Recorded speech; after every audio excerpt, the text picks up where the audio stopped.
Today, we're talking with Autumn Kyoko-Cushman, CEO of ShiftRx, about hypergrowth and a mission-driven company.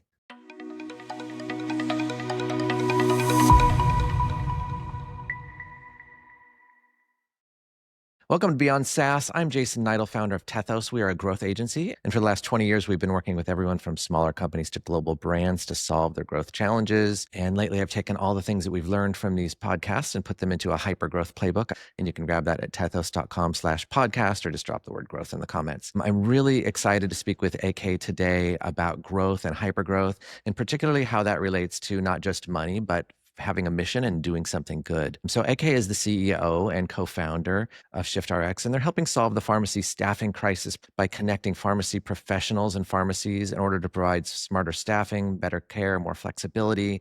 And their platform has really hyperscaled over the last couple of years using AI-driven onboarding and workflow integration tools that not only get the right people in the right jobs, but also customize training for each facility and help create a more efficient and more flexible workforce. So I think that's pretty amazing. AK served as a hospital corpsman in the U.S. Navy, consulted at the National Cancer Institute, and sounds like you supercharged at IBM's Watson Health. And you have a background with provider burnout, which I would love to explore more. And you were recently named a Forbes 30 Under 30. So congratulations and welcome. Thank you so much, Jason, and thanks for having me on. I'm super excited to be here. Cool. Before we jump in, do you have some quick tip or a golden nugget for our listeners today?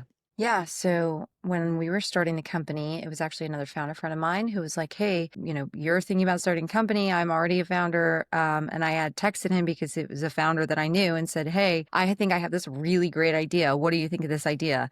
And he said, before I answer this, I want you to read this book. And the book is called The Mom Test. And it's a really short, easy read if you're thinking about starting a company. But it's basically about how you can talk to people about their problems and see if the solution you want to work on is worthwhile, or if they're just going to give you the mom answer because they're your friend or your family member and say, hey, yeah, I think that's a great idea. You should totally work on that. Mom Test. Yes, it's a Awesome. fantastic book. I love it. And while we're on the topic of moms, it's been not easy to find women leaders in tech for the podcast. Why do you think that is? I think that is probably because women are often underfunded. And I think that women tend to choose other roles in tech, maybe not necessarily like tech founder. And then the ones that do choose tech founder, I feel like are really overlooked, which is terrible. I mean, when my co-founder and myself went to go start fundraising, we knew the stats and it was terrifying. It's like less than 2% of women co-founding teams are likely to secure venture capital. Wow. So if you add a man to the co-founding team, that goes up by like 30%. But if you are two women founders, then it's very, very unlikely that you'll be able to secure VC capital. And if a woman leads your initial raise, then it's even more likely that you won't go on to raise another round of capital. It's pretty crazy. And there was this one study, I think out of Cambridge or Harvard, that I stumbled upon on accident when we first started. And they took a group of people and they had female founders and male founders pitch the same idea. And the people were much more receptive to the male founders, even though it was the same idea. And so there is definitely a bias against women. I think our generation, so I'm 29 this year, our generation, I think, is starting to bridge that gap. And we're starting to say there is no place for a woman. It's not necessarily in the household. It's not necessarily at home with the kids. It's whatever they want it to be and wherever they want it to be. And so I think we will start to see more women in venture capital, more women in tech. And another little thing is when you do find women founders, I've seen so many like hit pieces, whether it's like from The Information or TechCrunch, where there are women that are being heavily scrutinized for being tough bosses or hard to work for or having a toxic work environment, where I think if it were a man, the narrative would just be, oh, they're really tough and they're a killer. And it's funny to see how those adjectives change based on gender. So one of the things that, is really important to my co-founder and myself is trying to be like a leading example for what a woman should act like and what a woman can do. I think once we break out of those barriers and those boxes that are set forth for us, we really start to be trailblazers. And it's not always about like subscribing to what everyone thinks that you're going to do or how you're going to act. And so I've had people where I've been interviewing them and they're like, well, I think it'd be cool to work for a woman founder. And I'm like, well, why is that? Because if they say, oh, well, I think you'll be more empathetic and nicer and all these other things, I'm like, you are in for a crazy surprise. It's interesting because we worked for 6 years for an A-list celebrity, but she was a business owner and she had 400 people working for her. And a lot of the stuff she delegated, and some of the people ended up being not the kindest people. And that ended in a big scandal for her and what a terrible person she was out of all that. And yet you see it in male run businesses. I see it in male run businesses every single day, but they don't get the blowback in that way in any way, shape, or form. So I've seen it with my own eyes. What you're talking about is the way that a woman-led enterprise is judged is completely different, 100%. Yeah, and I think if anything, it just makes it so that we can work harder and perform higher. There is statistics backing up that like women founding teams actually return the fund more often than men do, or we tend to generate higher returns. And I think it's because we're so used to, like, if the standard for men are here, like we have to hit a bar above because we have to be constantly proving ourselves. So I hope that obviously that changes over the next couple of decades, sooner if possible. But in the meantime, I always try to encourage women founders and give back. And one of the things that is really cool is that UT reached out to me about being a Kendra Scott mentor at their Kendra Scott Institute for Entrepreneurship. So I have a mentee who's in the program right now, and she was concerned about like, what's it going to be like when she goes to fundraise as a solo female founder.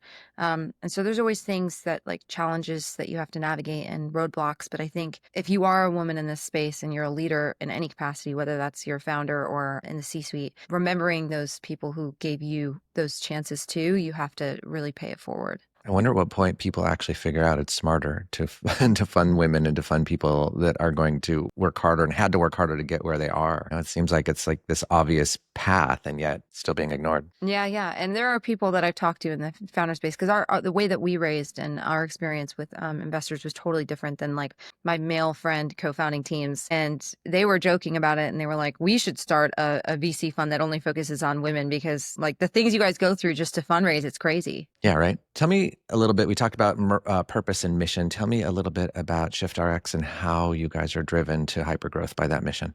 Yeah, so ShiftRx is working on solving the healthcare provider shortage. We started in pharmacy, but we are growing each and every day. And I think on the horizon, we'll probably likely move out of pharmacy and into other verticals as well. We started with this very simple PRN gig work platform, trying to do something better, cheaper, more competently than anyone else could. And that was get them staffed, and staffed that was prepared, because that ultimately lifts that burden off the permanent clinician. And now we're kind of focusing on like the scheduling piece and automating some of these workforce management insights and tools. And so our first evolution was, again, with this PRN marketplace and independent pharmacies. And we grew in 5 states, and then we ended up expanding nationwide a couple weeks ago. And now we're focused on this like scheduling evolution and working on getting into some of the healthcare systems and some of the larger healthcare facilities to try to make maximum impact. And tell me how that connects to your mission. Like, why does that matter to you? Yeah, so I was a healthcare provider, and I burned out. And my co-founder was a healthcare provider, and she burned out. And I think our story is totally not unique. I have friends and family members that are healthcare providers. There are so many of us that often pick to be a healthcare provider, or we choose to become a healthcare provider because we think this is a really stable path where you really care about patients. And hopefully it's a mix of the two. And you find that those really good people end up getting overburdened by clerical work and administrative tasks. They aren't there to focus on their patients, which should be their only and sole focus. And we've seen the stats in nursing burnout and pharmacy burnout and physician burnout, and we have this huge shortage. This crisis is compounding, and it's happening right now. But once everyone starts to pay attention to it, it's too late, you know? So I think for us, like, this mission is just deeply personal, because we're both healthcare providers. It wasn't all, sunshine and rainbows like we thought it would be. And we ultimately ended up totally switching our careers, which is a hard thing to do because we wanted to avoid this. And then once I had a personal experience where my mom, got diagnosed with brain cancer, and I had to be that patient advocate for her, I really saw what happens when great healthcare providers leave the system. And we were so lucky to have amazing care providers on her team, because I had some of those awesome like connections from some of my past jobs. But I think about like, what happens if I didn't have those connections, and how does someone help this person navigate the patient journey and be their patient advocate if they're not in healthcare? That is a really hard thing to do. And the healthcare providers themselves should be that patient advocate, but they're just honestly too overburdened. And so we want to just fix so much in healthcare, and this is the first step for us. Well, I'm sorry about your mom and brain cancer. I navigated that with my stepdad, and I was probably about your age. I was about 27, so it was not a easy moment in life. Help me understand this connection that you're talking about like burnout to technological solutions. Like my brain doesn't say I was burned out, therefore, the app is going to help me. Like, how does that solve that problem? No, 100%. And nobody needs another app. It's all of the little things that go into being a healthcare provider. So when I was working on the nursing side as a corpsman in the Navy, our job is to go into clinic and see patients and act like, support staff. And you're also having to take care of a lot of other admin stuff. So that might be Joint Commission related and making sure that your clinic is up to regulations so you guys can maintain your Joint Commission accreditation. It might be ordering supplies at the end of the day. It's certainly charting and then taking care of any of the credentials that are about to expire, any of the training certs that people need. All of these little things take up time in your day. And so if you're there spending 8, 10, 12 hours in clinic or on shift, and then you have 3, 4 hours of admin work after, you're pretty exhausted. And sometimes you've got to do back to backs. And so it's like, how do we just totally unburden the clinician with any of those administrative processes? And so I don't think another app is the solution. And one of the things we're doing right now is totally reworking our product and trying to make it so that there's the least amount of friction as possible. We've talked about entirely getting rid of the app and you're just interacting SMS or phone. I think so often too, clinicians are really bogged down by dealing with crappy software. And so that's another thing we're trying to Right. avoid because Everything is so old in that industry usually. it's old, it's complicated. And it's like, if you're learning something for the first time, you're a float clinician, you've got to go in, you've got to figure out where the chart is, how to add the patient, how to send this to the doc, how to look up notes. If you're a doctor, charting is even more like nightmarish. I can't even imagine. And so I think like the technology solution here is trying to automate a lot of these back office tasks before they even reach the clinician. Like the scheduling part is basically the computer playing Tetris, which it's fantastic at. It can do that so that the clinician doesn't have to worry about it, or so the healthcare administrator doesn't have to worry about it. Auto balancing like PTO and sick days and their float pool, their permanent people. This is really like our goal here. And I think it just starts there. And it's like, okay, if technology can do this, then it can do X, Y, and Z. And we're seeing all these like AI tech platforms pop up in healthcare that are taking care of medical coding and billing or patient reimbursements or claim codes. Like these are all really important things because ultimately it will automate some of these non-clinical jobs in healthcare, which I understand can be scary and for some people, but at the same time, that money can go back into the budget and healthcare systems are running on like notoriously thin operating margins. So if that money's back in the budget and turnover is their biggest problem, they can reinvest that into burnout and turnover and incentivizing new healthcare providers to join their organization. Yeah, I love all that. Two quick stories. I was subscribing to the super high-end fancy health service where you pay, $150 a month, and then you can go to the clinic whenever you want. And there's always a doctor, and they serve you quickly. And they actually, in their app, you could message them. And really high tech. When you go in there, they had this cool monitor and this giant, the biggest monitor I've ever seen that was a touch screen, and the doctor would come and touch stuff on the touch screen. And then it was so funny because they'd come take your vitals, and they're every single time I went in there for 2 years, they're like writing them on a piece of paper. And I'm like, why are you writing the vitals on a piece of paper? You have like the most amazing tech I've ever seen. They're like, yeah, it doesn't work right. It's too hard. I'm like, and it's like so ironic that everything looks so perfect. And then you find out the reality is it's like still clunky in the background. Yeah. And then just a quick side note, 2 episodes ago, I talked with someone who has an app called Dunia Health, and he aggregates cancer services for people. So the cancer patient can go to their app instead of having to schedule. And there's like 5 or 8 different things that are all aggregated in one place just to make their life easier for them. And it's interesting to have this meta perspective. And I can see that with you as well, of like, how do we reduce friction? And I hadn't had that perspective on it because I'm obviously not there. But someone who's working 10 hours on a patient and then has to go do 3 hours of paperwork, like that's pretty devastating, I imagine, at the end of the shift. You're done. Yeah, you're exhausted. And I think it gets old really quickly. And I don't want to say that there are clinicians that do this, but it's like everything you do needs to be documented, right? And so I have to imagine there have been scenarios, tragically, where certain things aren't done just because you can skip the documentation for it, whether that's like reporting an adverse side effect with a medication or a vaccine. Like these are things where it's like hours and hours worth of paperwork. It doesn't really incentivize the clinician to do it, even though that data is really significant and important for, patient care. So incentives in healthcare are totally misaligned. And in order to realign them, I think we are going to have this huge tech revolution, which I believe we are in the middle of with healthcare right now. Like I think it started a couple years ago and right now is like we're in like the .com almost, like golden age of the internet, but with AI in healthcare. I feel like you could probably talk for many episodes about this misalignment and the effects that that's causing, because that's just huge. That's the whole American medical system, right? It is. Actually, the US spends the most amount of money per person on healthcare, even though we rank 37th globally for outcomes. Misalignment. So can we talk growth about ShiftRx? What can we get into the details of growth? Please. Tell me, first of all, what are your KPIs? You said that it's just not pure cash. How are you looking at hypergrowth? What matters to you? Yeah, so what matters to us is usage. Are people using the product? Do they love it? Are we growing on usage? The main KPIs we track are how many clinicians are using the platform? What is their experience like? How many healthcare facilities are using the platform? What is their experience like? And how do we keep reducing friction points? So that first friction point of like onboarding, that was where we were competitive with the traditional staffing agencies. They're not well incentivized to train new people on the healthcare systems or the healthcare facilities' entire clinical workflow, what EHR, EMR system they're using. They're just trying to, get someone in the door. And it was like, this is a problem that's really easily solved with generative AI. And we think it can do actually a pretty dang good job. And so that was our first like test and how we were implementing these temporary clinicians into new clinical workflows.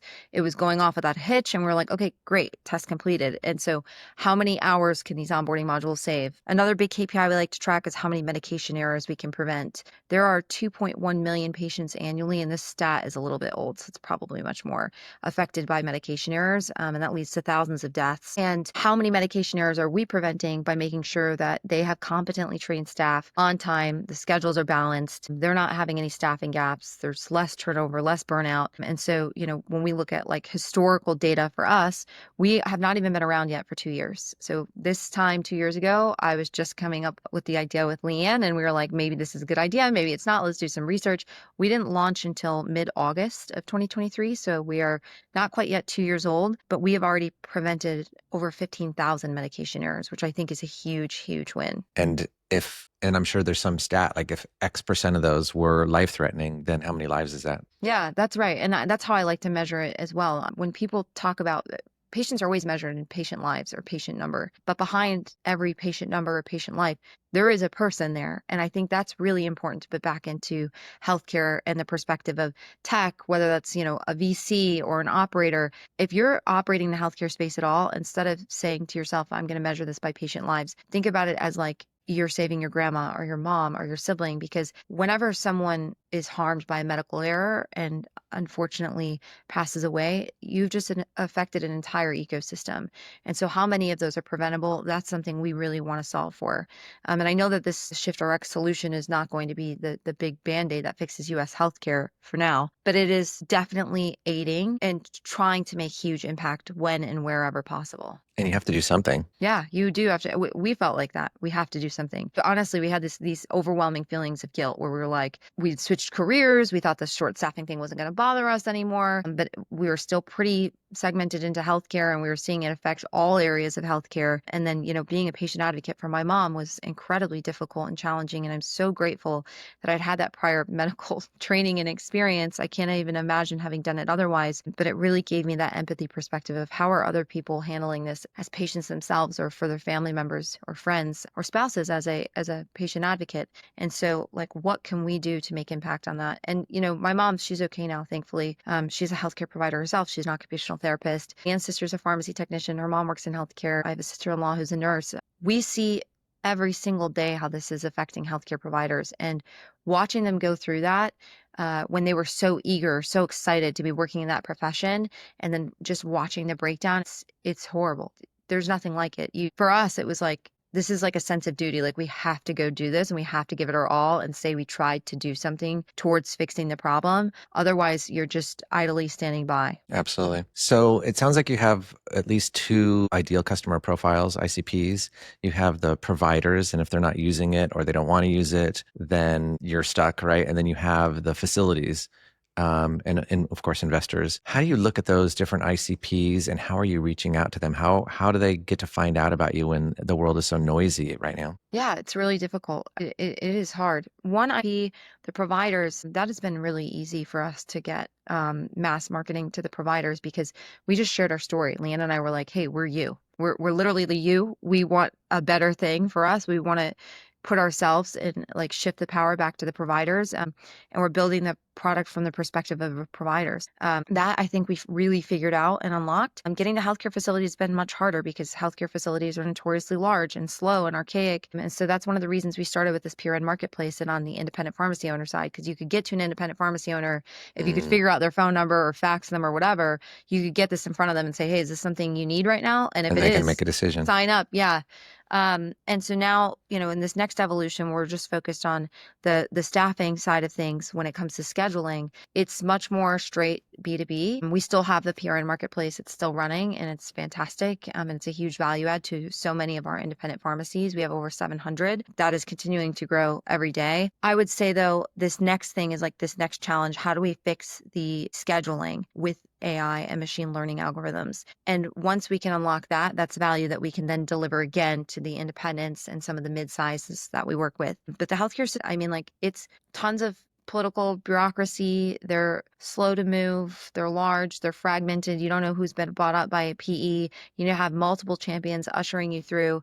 And so it's definitely a difficult, slow, long sales cycle, and it's painful. But we have this awesome awareness with clinicians. And so we've been able to get champions inside the healthcare systems that were clinicians on our platform or that knew about us because they saw our branding and our marketing and they've seen us on Facebook or TikTok. We have a huge following on TikTok and it's totally unhinged. I have an intern who just also happens to be my 19-year-old sister, and I let her have full autonomy on what she's going to post there. And so I cannot be held responsible for it.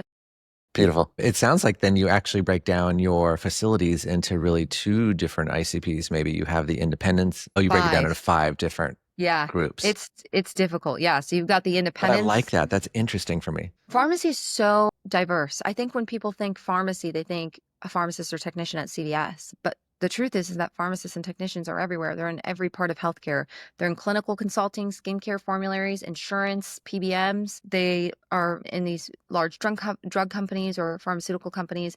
They're in urgent cares, primary cares. They are everywhere, not just the retail chains or the grocery stores. And so, yeah, our ICPs are, independent community retail. And then we've got specialty, which could be an independent specialty or it could be mid-sized, like call it 100 to 200 employee specialty pharmacy, compounding, central fill. We have the healthcare systems, community hospitals, and then you've got like the pharmaceutical companies and PBMs and insurers. Wow. And what specific things are you doing to reach some of those bigger and more enterprise organizations? I'm hanging out at the golf course most. No, I'm just kidding. So Are you? I should be, honestly. I think that might be where they're at. No, we've got a great advisory board of people who are really well connected in the pharmacy space. I LinkedIn cold DM people. We message people By the on. way, on that, have you tried voice notes for them? I have heard of that, and I have not It done has it yet. such a high reply rate. I bet it does. And I actually said this a couple months ago that we should do that because I always play a voice note if I get it. But I don't want to freak people out. I'm actually really old school and I put my little FBI hat on and I will stalk the heck out of someone that I want to talk to. Like I'll try and find their Facebook, their Reddit, like their all their social profiles. And then I will come up with a really, really, really like tailored cold email and then find if I don't hear back from the email, then I'll cold call them. And I'm like, hey, I know this is crazy that I got your phone number, but I would love to chat. And most of the time, they're actually pretty receptive to that. Sometimes they're not, but most of the time, I would say that's been a pretty good success rate. You got to shoot your shot. You always have to shoot your shot. And you don't want to sit and say, like, oh, I wish I would have done that, or I wish it would have been crazier. And I think we've taken that approach with everything that we've done. We've always tried to think out of the box, even when it comes to like marketing tactics, the TikTok account being unhinged. Some of the conferences we went to, we worked with local zoos and we had an alligator and kangaroo and like things at our booth that we thought would get people to come see us because we couldn't afford a ton of swag that people were just going to throw into a landfill. So it's like always thinking creatively and trying to do things that are not boring. So if you can just try to grasp their attention for 10, 15, 25 seconds, then you've got an opportunity to tell them what you're all about. So I love the fact that you came from a healthcare side of things, but then you're talking about it like a professional marketer over here. You got your 5 ICPs. You're doing everything from trade show booths to TikTok to stalking people, quote unquote. And it's such a wide range of things. How did you gain all that knowledge? Honestly, I have no idea because when I started off the company, I was also I was our CEO/CTO, and I had been a hobbyist like coding websites. I liked graphic design when I was young. I was always on the computer. I lived on the computer. I had a really cool MySpace page. That's where I first learned CSS and HTML. And then I had a little business when I was in high school, and then another one when I was in the Navy, where I would call up small business owners and be like, hey, I didn't find you guys on socials. I didn't see you at a website. I'd love to do this for you if you're willing to pay me X amount, which was totally undercharging. I think I was charging like $300 or something. Spin them up a website, come in, photograph some stuff for them, put it on Instagram, put it on Facebook. And this is before you could get an offshore team doing it for like, $9 a day. And so I always had that like hustle of trying to figure things out. And I really love science. I'm a big data person. And so I was reading some of the science behind like reward mechanisms and the algorithms and like how they keep people's attention and when trending times are. And it's funny because during this whole time, I didn't have personal social media. So I was just learning as I went. Now I have a Facebook and I have a LinkedIn and a Twitter because I need them for work. But yeah, I've always loved trying to figure out how things work. And I'm a very visual person. So I am a huge appreciator of fantastic product design. I love things that just look like someone has put a lot of effort into them and is really clean, really frictionless. And I get really excited about that stuff. So I'm a total snob when it comes to tech. Like when this podcast thing came out and it said I had to use Google Chrome, I had to go download Google Chrome because I am a strict loyalist to the Arc browser. And I've been trying to poach a designer from the browser company for the last 2 years. They've done a fantastic job. And so I think having that appreciation for it has helped me learn. But I often refer to myself as a food critic when it comes to design and branding and marketing and even the technical side. I know what I like. I know what I don't like. I know what I think is good, but don't ask me to do it.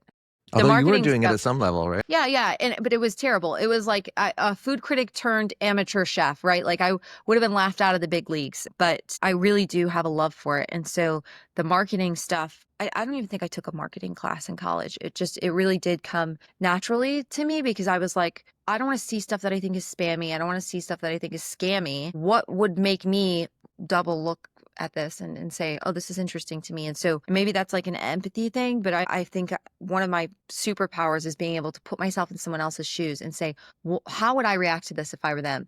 And so I try to craft That's it kind from of the that. key to marketing, right?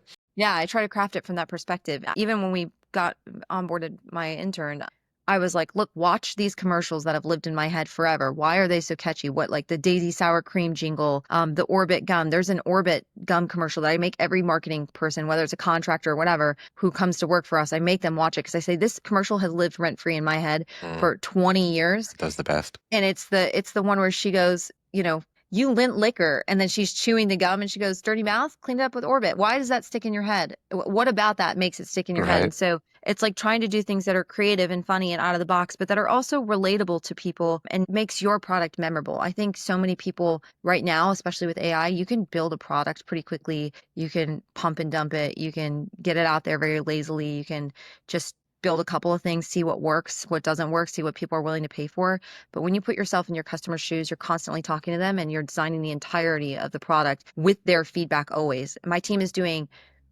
10 to 25 feedback calls a week, and we're all doing them. Everybody at the team does feedback calls with customers and Super understands, what it People looks don't like do for that them. enough. No, Companies they don't do don't. that enough. They don't want to talk to their customers, which is like, if you don't want to talk to your customer, why do you want their money? Speaking of crazy wild ads, have you ever seen these Sabri Subi ads? His name is Sabri Subi, Suby. Sabri Subi, I'll send you one. His ads are the most insane things I've ever seen. And they're on Instagram, and I should watch for 5 seconds. And then I end up watching his whole 3-minute ad every single time because they're just out of control. I don't know, maybe you'll hate them, maybe you'll love them, but I'll send you one. They're great. I'm sure I'll love it, and I'm excited to check it out. What are you looking for in growth for this year? You're in this crazy trajectory. Where do you hope to be at in terms of either revenue or percentage in the next year? Yeah, so not sharing any revenue goals right now, but in terms of usage, we have about 700 pharmacies up on the platform, and trying to really increase their usage overall, especially as we build out the scheduling tool and moving not just the PRN floaters that were on the platform, but everybody, their internal team, their established float pool as well as the PRN marketplace and fully integrating that in, and then landing some healthcare systems so we can get this up and running with hospitals. I think for us, like what success looks like in the next year is working with a dozen healthcare systems, and this tool is being used to schedule all of their pharmacy staff across these different pharmacy locations, whether that's their compounding or central fill or their outpatient or their internal clinical staff and the pharmacy for inpatient, and making sure that it works. It's okay. It's okay to be in this hyper growth stage and always be like, we got to grow, we got to grow. That obviously comes with the pressure of raising venture capital. But one of the things that we did, we really took our time. I think we could have gone way quicker with the independence. But it was like we start in the state and we figure out all of the ins and outs down to like credentialing, like what is required of that temporary provider. Like in Texas, it's required that a pharmacist or technician does human trafficking training modules. And so like making sure those are up to date. Learning the intricacies can take you a long way. And sure, maybe that stagnates some of your growth. But at the same time, it goes back into building this really incredible product with an awesome moat and really adds value to the customer. Because if you're not adding huge value for them, then you might burn really, really hot, but it's going to be quick and it will go out. Yeah, you have the churn and then you're run out of clients at some point. Yeah, 100%. So if we took one element of what you said there in terms of growth goal, like 12 healthcare systems, what's the constraint on that? What's holding you back? Why, or what won't hold you back? What's stopping you from getting there? Well, I just started on this journey of our next evolution going to the healthcare systems. What will hold me back is getting stuck in procurement, or not being able to get past some of the legacy systems that exist, or having people that are blocking innovation because they're nervous about it, which is totally understandable. And that's going to be a failure on my part to educate. But I think what will get us there is this team's determination. I'm running sales here solo right now, but we've got everyone helps when it comes to sales and go to market and ops and customer feedback. And so we have a really incredible team. Most of the people on our team are former healthcare providers. And we really care about what it is that we're doing. And so the healthcare systems are slow, they're painful, they're hard to get through to, but you just have to keep chipping away at that block, building that network, and it will come. What do you wish other leaders knew about growing a company? God, I don't know. And I think that's what I wish everyone knew. Nobody knows what they're doing. I do not know. In fact, I sent out an offer letter this morning, and the candidate who I think is accepting asked me a couple of questions about how I chose title or whatever. And I was like, you can make your title whatever you want. And he was like, what? And I said, yeah, you can make your title whatever we want. I mean, you can't be on the C-suite, but if you want to be like a VP or a head of, like, it's all the same thing to me. You can call yourself whatever. And he said king. And I said, go ahead. And I said, I just want to go ahead and squash any illusions right now that like we have it all figured out. We do not. And that is so okay. And the second that you just start accepting that and saying, I don't have it all figured out, but I'm going to figure out as much as I can because it's important for fixing this problem or solving this issue. I think it's good for your mental health. I think it's good for your business. It's good for your leadership skills. It shows vulnerability to your team to say, hey, I'm not the smartest person in the world. I'm not the most creative person in the world. My job as a founder is always to be constantly sourcing people that are smarter and better than me at what I'm hiring them to do. And it shows them you are human and you're a person, and it makes it so that you're able to bond with them. It's okay to show people that like you don't have it all figured out, you're winging it.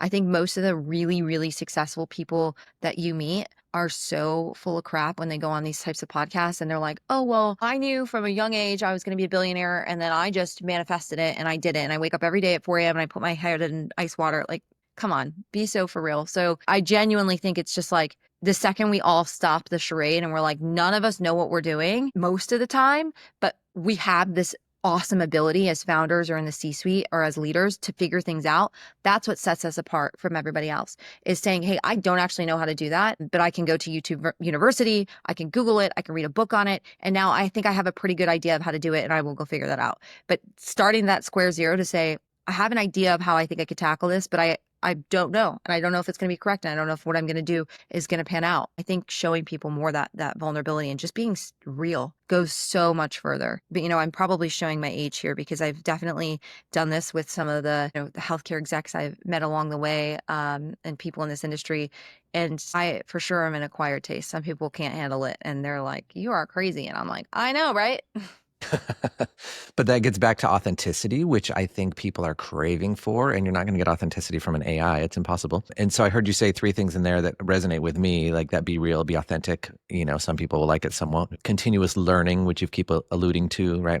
You're always learning. And then just listening. Yeah, 100%. At the end of the day, you just need to do what you feel best about doing. For me, it's working on this problem. It's being authentic. It's being real. And then I can go to sleep at night on the nights that I do get to go to sleep and feel happy with myself. I don't think I'd feel happy with myself if I were living like an illusion of being always put together and being like, I wake up every morning and I work out and I eat the best and I super prioritize my health and I have everything all figured out and I'm so great. It's just, that's not the truth. I wish it were the truth. It would be, my life would probably dramatically improve. And now this conversation has inspired me. I'm probably going to go to the gym tomorrow morning, but it's okay to keep figuring things out along the way. And that's going to happen at every stage of life. I just had a CEO who coaches CEOs, and he's literally coached thousands of CEOs. And he was on 2 episodes ago, which hasn't been released yet when I'm talking to you here. And it was so great because he was talking about how critical it was to do those things for yourself, to do the workout, to do the family things, not necessarily for the excuse of, hey, I look good on Instagram or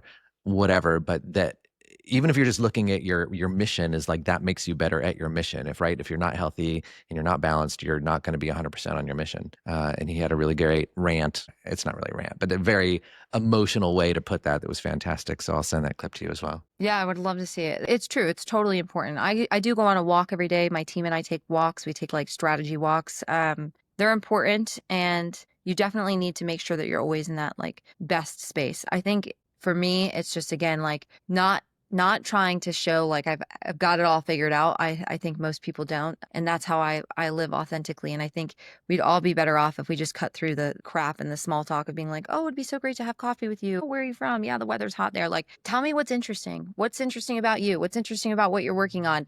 Why do you want to talk to me? Is there something I can help you with? That'd be great. Is there something you can help me with? That would be awesome. Like, I want to hear about your kids. I want to hear about your first dog. Like, I like really getting to know people and building those like 0-to-1 relationships. Last question. What do you see ahead? Like, the world feels turbulent and chaotic and funding's cut here and there. And that's, I'm sure, affecting your industry quite a bit. So how do you navigate through all this chaos? And what do you see as any trends ahead for growth? Yeah, I'm not worried about it personally. I know there are a lot of people that are being affected by tariffs, or if they're in consumer brands, or if they need funding right now, and so that's hard to secure. I think for us, like, we're on a good growth trajectory, and again, we're doing this thing with the provider at the sole focus of everything that we develop in the product, and that will ultimately allow us to win and to survive. Trying to build a generational company or a category defining company, there are so many ups and downs, and so like, these things, too shall pass. It's great. I've loved our conversation. This has been amazing. Where do our listeners find you? I'm on LinkedIn, I'm on Twitter, and they can find me at ShiftRx.io. I've got a contact me form on there. But I always love connecting with, other founders in the SaaS or any founders in general. I love talking to other people and learning about their business. And that website for the listeners out there is ShiftRx.io. It's Autumn Kyoko-Cushman. AK, thank you so much for being on Beyond SaaS. For those tech listeners out there, we're committed to exploring growth and conversations like these. So we drop episodes twice a week on Tuesdays and Thursdays. And you can find me, Jason Niedle, at tethos.com, TETHOS.com. So if you got some value today, tell a friend. We appreciate that. And until next time, this is Beyond SaaS. Thanks so much, Jason.